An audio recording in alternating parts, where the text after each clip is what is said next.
নমস্কার বন্ধুরা, ভাগ্যের চোখে চ্যানেলের নতুন একটি পর্বে আপনাদের সবাইকে সাদর আমন্ত্রণ। আমরা এমন এক সন্ধিক্ষণে দাঁড়িয়ে আছি যেখানে একটি জীর্ণ বছর বিদায় নিচ্ছে আর নতুন একটি বছর আমাদের দরজায় কড়া নাড়ছে। আপনারা কি জানেন, চৈত্র সংক্রান্তি এবং চড়ক পূজার এই বিশেষ দিনটি কেবল ক্যালেন্ডারের পাতা বদলানোর দিন নয়, এটি আসলে মহাজাগতিক শক্তি পরিবর্তনের এমন এক মুহূর্ত যখন সামান্য কিছু প্রাচীন আচার বা টোটকা পালনের মাধ্যমে আপনি আপনার জীবনের দীর্ঘদিনের দুর্ভাগ্য, অর্থকষ্ট এবং পারিবারিক অশান্তিকে চিরতরে বিদায় জানাতে পারেন। আজকের ভিডিওতে আমি আপনাদের এমন 7টি অত্যন্ত শক্তিশালী এবং কার্যকরী টোটকার কথা বলবো, যা এই বিশেষ তিথিতে পালন করলে আপনার বন্ধ হয়ে যাওয়া ভাগ্যের দরজা খুলে যেতে পারে। ভিডিওটির প্রতিটি অংশ অত্যন্ত গুরুত্বপূর্ণ, কারণ সপ্তম টোটকাটি আপনার জীবনকে আমূল বদলে দেওয়ার ক্ষমতা রাখে। তাই স্কিপ না করে একদম শেষ পর্যন্ত আমাদের সাথেই থাকুন। বাঙালি সংস্কৃতির অন্তরে চৈত্র সংক্রান্তি এবং চড়ক পূজা এক গভীর আধ্যাত্মিক গুরুত্ব বহন করে। যখন চৈত্র মাসের তপ্ত রোদে প্রকৃতি তার রুদ্ররূপ ধারণ করে, তখনই আসে পুরাতনকে বিসর্জন দিয়ে নতুনকে বরণ করার লগ্ন। শাস্ত্র মতে এই সময়ে দেবাদিদেব মহাদেব অত্যন্ত জাগ্রত থাকেন এবং ভক্তের সামান্য ভক্তিতেই তিনি তুষ্ট হয়ে আশীর্বাদ বর্ষণ করেন। বছরের এই বিশেষ দিনটিতে আমরা যদি কিছু নির্দিষ্ট নিয়ম মেনে চলি, তবে বিগত বছরের সমস্ত নেতিবাচক শক্তি বা অপয়া প্রভাব থেকে মুক্তি পাওয়া সম্ভব।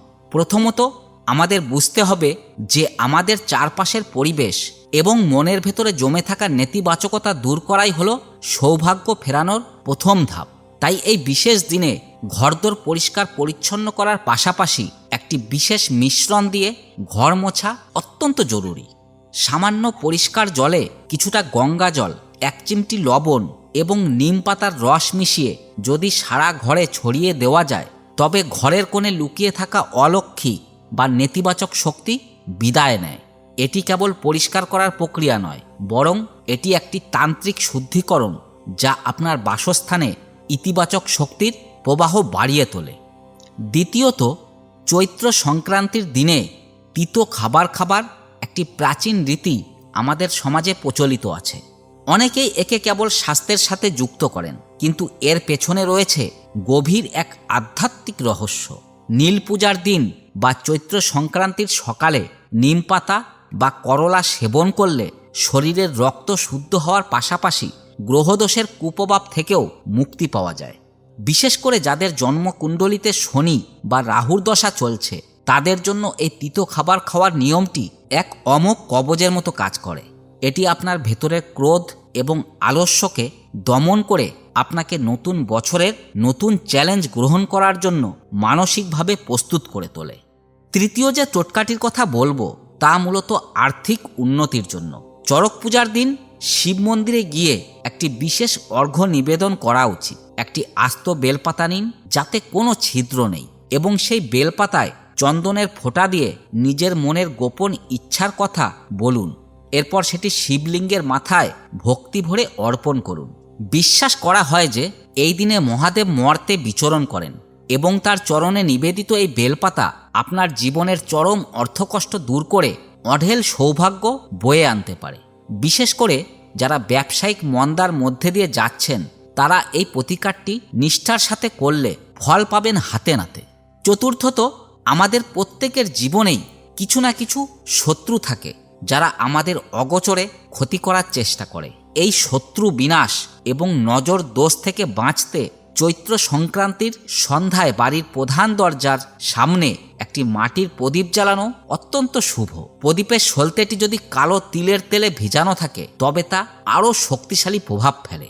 এই প্রদীপ জ্বালানোর সময় মনে মনে প্রার্থনা করুন যেন কোনো অশুভ দৃষ্টি আপনার পরিবারের ওপর না পড়ে। এই আলো কেবল অন্ধকার দূর করে না, বরং আপনার বাড়ির চারপাশে একটি সুরক্ষা বলয় তৈরি করে, যা নেতিবাচক শক্তিকে ভেতরে ঢুকতে বাধা দেয়। পঞ্চম বিষয়টি হলো দান ধ্যান। সনাতন ধর্মে দান ধ্যানের মহিমা অপরিসীম, কিন্তু চৈত্র সংক্রান্তির দিনে দান করার গুরুত্ব অন্য যে কোনো দিনের চেয়ে বহু গুণ বেশি। এই দিনে কোনো অভাবী মানুষকে জল ভরা ঘড়া, পাখা বা ছাতা দান করলে অক্ষয় পুণ্য লাভ হয়। আপনি যদি দীর্ঘদিন ধরে কোনো আইনি সমস্যায় বা পারিবারিক বিবাদে জড়িয়ে থাকেন, তবে এই বিশেষ দিনে পশু পাখিকে খাবার খাওয়ানো শুরু করুন। বিশেষ করে কালো কুকুরকে রুটি বা গুড় খাওয়ালে কর্মফলজনিত বাধাগুলো দ্রুত কেটে যেতে শুরু করে এবং ভাগ্যের চাকা আপনার অনুকূলে ঘুরতে থাকে। ষষ্ঠ টোটকাটি হলো বাস্তুদোষ নিরাময় সংক্রান্ত। অনেক সময় দেখা যায় কঠোর পরিশ্রম করার পরেও ভাগ্যের স্বাদ পাওয়া যায় না। এর কারণ হতে পারে আপনার বাড়ির বাস্তু ত্রুটি। চড়ক পূজার দিন বাড়ির উত্তর পূর্ব কোণে একটি মাটির পাত্রে পরিষ্কার জল ভরে তাতে কিছু লাল ফুল রেখে দিন।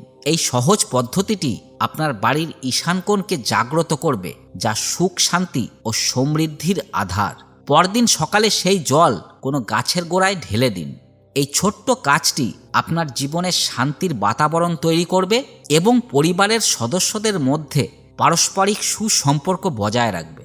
সপ্তম এবং সবথেকে গুরুত্বপূর্ণ যে টোটকাটির কথা আমি আপনাদের ভিডিওর শুরুতে বলেছিলাম, তা হলো মহামৃত্যুঞ্জয় মন্ত্রের সাধনা। চড়ক পূজার রাতে বা সংক্রান্তির শেষ লগ্নে যদি শান্ত হয়ে বসে 108 বার এই মন্ত্র জপ করা যায় বা শ্রবণ করা যায়, তবে অকাল মৃত্যুর ভয় এবং যে কোনো দুরারোগ্য ব্যাধি থেকে মুক্তি পাওয়া সম্ভব। দেবাদিদেব শিব হলেন কালজয়ী, আর এই বিশেষ তিথিতে তার মন্ত্রশক্তি কয়েক হাজার গুণ বেশি কাজ করে। এটি কেবল একটি মন্ত্র নয়, এটি একটি মহাজাগতিক তরঙ্গ যা আপনার শরীরের প্রতিটি কোষকে পুনরুজ্জীবিত করে তোলে। বন্ধুরা, ভাগ্যের চোখে আমরা সব সময় চেষ্টা করি আপনাদের জীবনে আলোকবর্তিতা হয়ে উঠতে। এই 7টি টোটকা কেবল অন্ধবিশ্বাস নয়, বরং এগুলো আমাদের পূর্বপুরুষদের গভীর লৌকিক অভিজ্ঞতার ফসল। নতুন বছর শুরু হওয়ার আগে এই নিয়মগুলো পালন করে দেখুন। আমাদের জীবন থেকে অন্ধকারের মেঘ কেটে গিয়ে সৌভাগ্যের সূর্য উদিত হবেই। আজকের এই আলোচনা আপনাদের কেমন লাগলো এবং আপনারা কোন টোটকাটি সবার আগে পালন করবেন তা আমাদের কমেন্ট বক্সে অবশ্যই জানাবেন। ভিডিওটি ভালো লাগলে লাইক দিন এবং প্রিয়জনদের সাথে শেয়ার করে তাদেরও সৌভাগ্যের পথ দেখান। চ্যানেলে নতুন হয়ে থাকলে সাবস্ক্রাইব করে বেল আইকনটি প্রেস করতে ভুলবেন না, যাতে আমাদের পরবর্তী প্রতিটি ভিডিও সবার আগে আপনার কাছে পৌঁছে যায়।